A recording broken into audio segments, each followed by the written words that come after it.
மடந்தையின் அழகினை கரம்பட எழுதிட கவிதைகள் மடந்தையின் அழகினை கரம்பட எழுதிட கவிதைகள் வசமில்லை.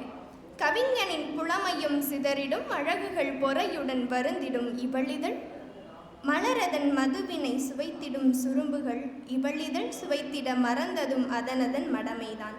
கருங்கடல் உடலினை உடையவள் இருப்பினும் அவள் அழகினை செயம் எனும் செயல் புரிந்திட மரபணும் தேவைப்பட சுயம்பரம் நிகழ்ந்தது அவள் மனவெனும் அகத்திலே. இதை நீங்கள் எப்படி பிரித்து பார்த்தாலும் கருவிளமாகவே வரும், எப்படி பிரித்து பார்த்தாலும் விளமுன்னிறையாகவே வரும் இந்த கவிதை. அதுக்கப்புறம் நம்ம புது கவிதை ஒரே ஒரு கவிதை அதை எழுதியிருந்தேன்.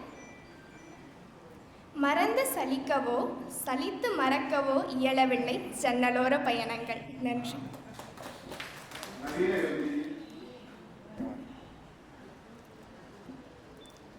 இவ்வளவு நேரம் புதுக்கோட்டையிலிருந்து வந்து எங்களை என்கிற தலைப்பில் போட வைத்த புதுக்கோட்டை மண்ணின் கவிஞர்களுக்கு பொள்ளாச்சி இலக்கிய வட்டத்தின் சார்பாகவும் என்னுடைய சார்பாகவும் என்னுடைய மனமார்ந்த நன்றிகளை தெரிவித்துக் கொள்கிறேன். நினைவறிந்து அப்பா ஆலயங்களுக்கு சென்றதில்லை. நீராடி வந்ததும் சிறு கீற்றென குங்குமம் இட்டுக் கொள்வார்.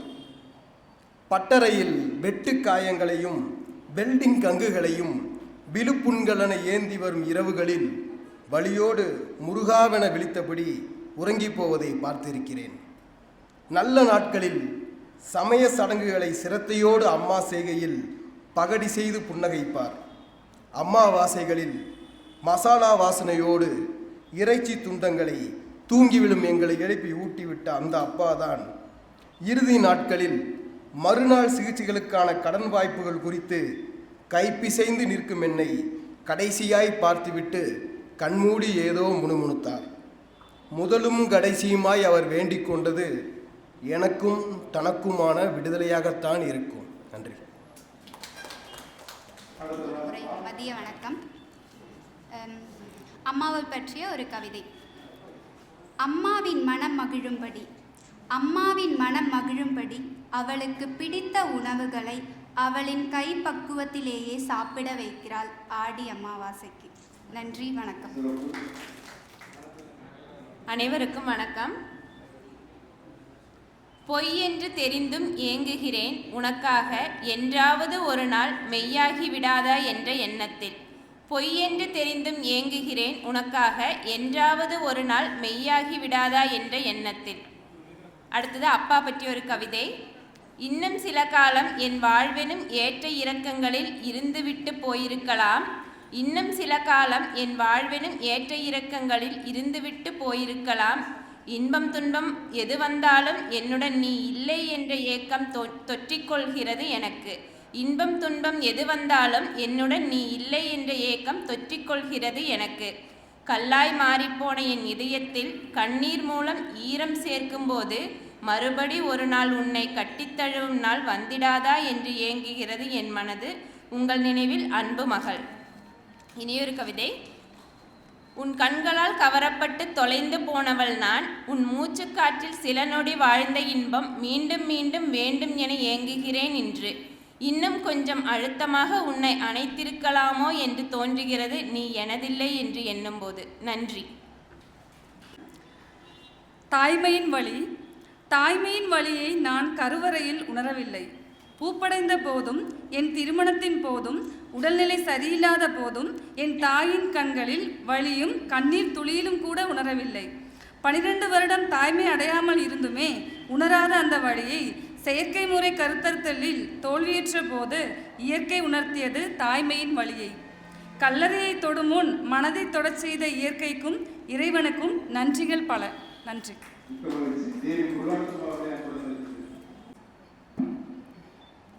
அனைவருக்கும் வணக்கம். முதல் கவிதை. அதிகாலை 3 மணி துவங்கி மதியம் மாலை என்று நீண்டதொரு வீட்டு வேலைக்கு பின் அப்போதுதான் அமர்ந்தவளிடம் குடிக்க கொஞ்சம் தண்ணி எடுவன உத்தரவிடுகிறவன் பாவக்கணக்கை பரிசோதிக்காமலே நேரடியாக அனுப்பப்படுகிறான் நரகத்திற்கு. அடுத்த கவிதை. பழம் பொறிக்கும் அணில் எப்படி நுழையும் கோவில் தூணெங்கும் இரத்தவாடை. நன்றி. ஆவணா, நான் முதுகலை தமிழ் இலக்கியம் அரசு கல்லூரியில் 1ஆம் ஆண்டு பயின்று வருகிறேன். முதல் கவிதை வாசிக்கிறேன். விரல் தீட்டா சித்திரம் காட்சியானது பார்வையாளரற்ற திரையில். விரல் தீட்டா சித்திரம் காட்சியானது பார்வையாளரற்ற திரையில். வெளிர் நிற கோலம் கனிந்தது தந்தையின் கனிந்த சொல்லால். வெளிர் நிற கோலம் கனிந்தது தந்தையின் கனிந்த சொல்லால். நன்றி. சரி, எங்கோ வாழ்பவளே, நீ எனக்கு கிடைக்காததால் ஒன்றும் கெட்டு குடிமுடிகி போய்விடவில்லை. உனக்கு நிகராகவும் கோணங்கள் சிலதில் உன்னினும் பொழிந்து அழகாகவே தோன்றுகின்றாள். எத்தனை எத்தனை சமரசங்கள் எனக்காக உப்பு மிளகை குறைத்தது போல் எனக்காக தான் மிக விரும்பும் அசைவத்தை புறந்தள்ளியது வரை எத்தனையோ தியாகங்கள். நாங்கள் ஈன்ற மதலைகள் வாழ்வின் உச்சம் தொட்டதும் அவளால் தான் என என் தாயே பறையறிவிக்கின்றாள். நான் ஈட்டும் வருவாயில் தேய்ந்த சர்க்கஸ்காரியாய் பட்ஜெட்டை சமாளிக்கிறாள். 3ஆம் பாலிலும் முற்றாக மூழ்க வைக்கிறாள். எல்லாம் இருந்தும் என் 16ஆம் வயதில் உன் 13ஆம் வயதில் மெல்ல என்னை நோக்கி விழிக்கோணத்தில் ஒரு அம்பை எய்தினாயே, அதை மறக்க பலமுறை முடிந்தும் தொடர்ந்து இன்றளவும் தோற்கின்றேனே, அது என்ன மாயமடி எங்கோ வாழ்பவளே. இது எனக்கு மட்டும் நேர்ந்ததில்ல, பாரதியை படித்தவங்களுக்கு தெரியும். 8 வயசு பொண்ணை காதலிக்கிறாரு. என் விழி கோதை சாகுந்தலை ஒத்தனள் எத்தனை வயசுக்காரியா? அவருக்கு 12 வயசு, அந்த பொண்ணுக்கு 8 வயசு. ஆனால் இப்போ நான் பாடுந்து என் மனைவியை பற்றி தான் எனக்கு பயமில்லை, அடிக்குறிப்பு இருக்குது. அது அம்சம் பூவாளுக்கு தெரியும். கோட்டையிலிருந்து கவிதை படைக்க வந்திருக்கும் வீதி உலகத்தாருக்கும் அவையோருக்கும் நீண்ட பசியோடு இருக்கும் உங்களிடம் இந்த நீளும் கவிதையை சமர்ப்பிக்கிறேன். காசா பற்றிய ஒரு கவிதை. கடைசி மூச்சில் கசிந்துருகி எல்லையில் நீளும் தொல்லையிலே எங்கும் விரிந்திடும் யுத்தம். வஞ்சகம் நீட்டிய வாசலிலே வறுமையும் ஊஞ்சலாடுது. கடவுளும் கண்கள் மூடியபடி கண்ணீரில் நாளும் புலம்புகிறது. இறுதியில் பிறந்த மனிதனுக்கு இறப்பும் முதலில் கிடைக்கிறது. மனித படைப்பை எண்ணுகையில் மரணத்தின்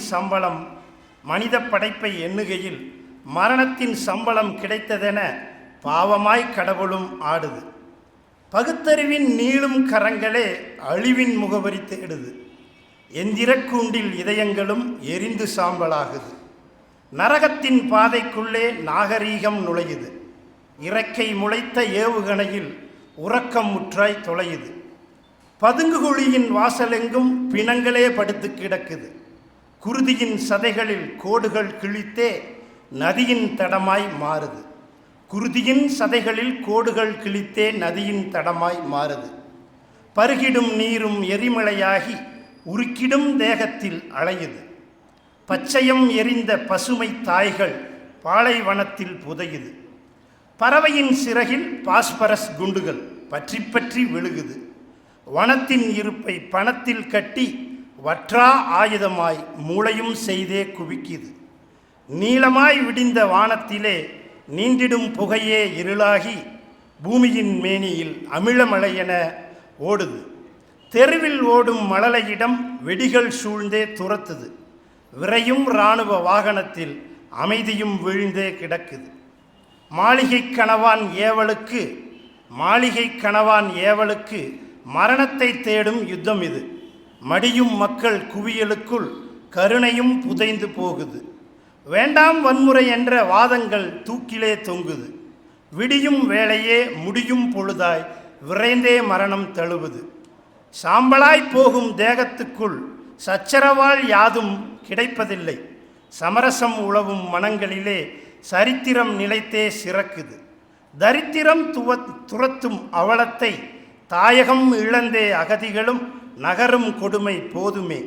நாகரீக எச்சிலுக்குள்ளே வேகும் பிணங்களின் துண்டங்கள். நாட்டை கிழிக்கும் கோட்டின் மேலே நாசத்தில் பிறக்கும் கண்டங்கள். கண்ணை மூடி சிந்திக்க நொடியும் கூட கிடைக்கலையே. காசாய் பணமாய் குவித்த மலையில் எரியும் தீயின் நாக்குகள். எண்ணெய் இல்லாமலேயே எங்கும் கடலும் பற்றி எரியுது. தங்கிடும் சாவின் படைகளிலே தவித்திடும் மனிதா கேளடா. கரத்தில் கிடைத்த புதையலையே கசக்கிடத் துணியும் பேராசை. மடியும் தருணம் வந்துவிட்டால் புன்னகை பிறக்கும் பூமியிலே புதுயுகம் மலரும் கலங்காதே. நன்றி.